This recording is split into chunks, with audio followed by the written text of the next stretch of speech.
Let me just jump straight into the point. What I'm going to start off doing is putting a strong counter argument against every single knight candidate that people generally tend to believe in. This is not me saying that those knight candidates are impossible. Matter of fact, I believe some of these are very highly likely. But this is just going to point in the direction of these knight candidates being made so much less likely. You know what? I'm just going to get to the point.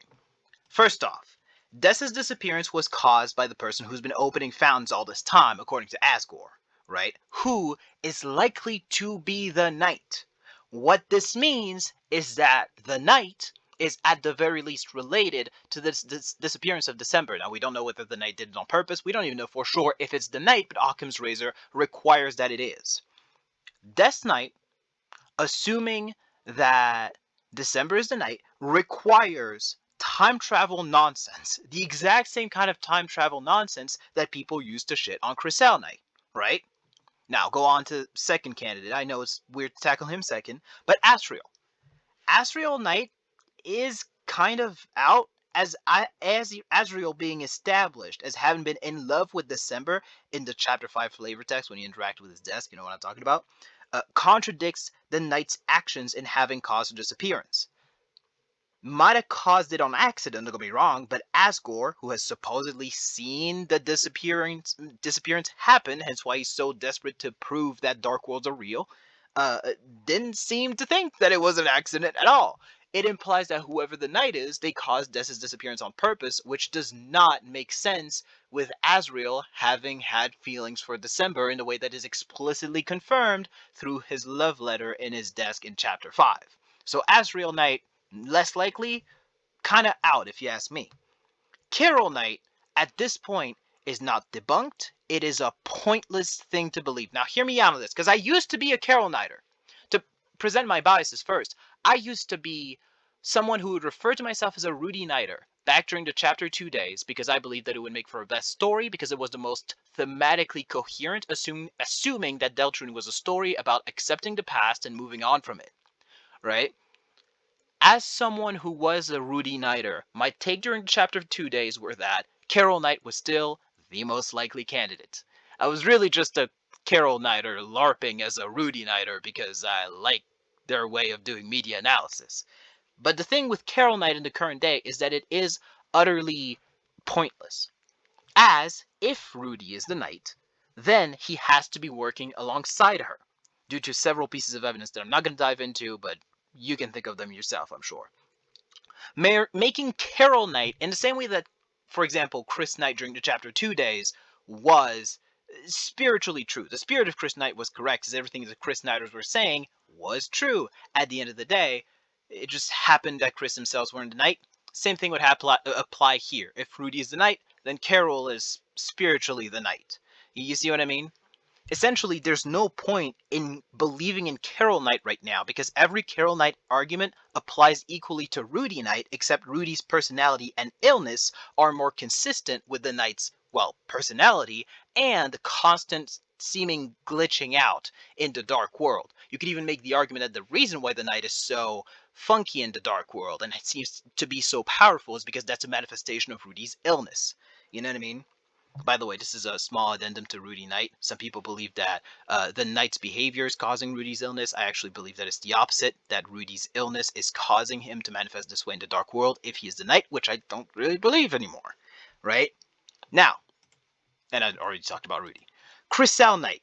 As much as I love the thinking that leads to Crisell Knight, it requires an assumption of the possibility of time travel, amalgamation, and other such mechanics that, while having been established in Undertale, which is admittedly required reading for Deltarune, would be kind of out of nowhere for Deltarune, right? I like the spirit of Crisell Knight a lot. It's exactly the kind of far-fetched theory crafting that gets in the mind of the author that I think is the best way to predict shit in a story like this. I don't believe in Crisell Knight, excuse me. I believe it has a lot of value. What I am saying is, we are out of knight candidates. Completely out. Because every knight candidate so far has some kind of an addendum. If Rudy's the knight, he has to be doing it with the help of Carol, and Carol's call has to be some kind of either a trick or something like that, right? Even I, as a Rudy Knight believer in the chapter 4 days, who was a Rudy Knight believer in the late chapter 2 days, I'm willing to admit this, in spite of myself, that Rudy Knight requires way too many assumptions right now for me to feel comfortable believing in. It requires the assumption that he isn't dead or dying or unable to do night shit, and that he's working together with his wife. That's a lot. And that is how I am willing to describe what I earnestly believe is the most plausible Knight candidate right now. And that's as someone who's heavily biased towards Rudy Knight, by the way. What I'm trying to say is, we have nothing right now. We have nothing to go off of. If the most if the most realistic and plausible Knight candidate right now is either Rudy or Chriselle, we are cooked, okay? And so, I bring you to the actual point of this video. This is not actually a Gaster Knight video. You kind of got clickbaited. The main argument that I'm making right now is one that the community has yet to come to. The Knight's identity is so unknowable without huge assumptions right now. You either have to assume the Knight is Gaster, the default answer for everything we don't know about, or you have to accept the level of wild assumption necessary to believe in Chriselle Knight. We have so nothing. We are so strapped for clues that, and I quote, Chris and Noelle amalgamate into an evil being of darkness and travel back in time to change fate by disappearing Des in an attempt to protect her and creating a bunch of fountains, ironically creating the exact scenario necessary to bring about the prophecy in a fit of cosmic irony, is not even on the far end of acceptable spectrum of discussion right now. In short, either accept that Chriselle Knight, a theory that I myself do not believe in, is a valid thing to buy into in the current context of the community that we are in, or just give in to the ignorance and buy into Gaster Knight. Those are the only two internally consistent options right now. You can't be, as someone who believed in Carol Knight as the most likely option during the chapter 4 days, you can't be a Carol Knighter and shit on Chriselle Knight for being unrealistic right now. You can't do that. And I'm saying that as the guy who was most passionate about Rudy Knight since the late chapter 2 days. I can't even sit here and say that Rudy Knight is so credible that it dismisses other Knight candidates, including Chriselle. What I'm advocating for is merely a perspective change. It's actually very much not Gaster Knight.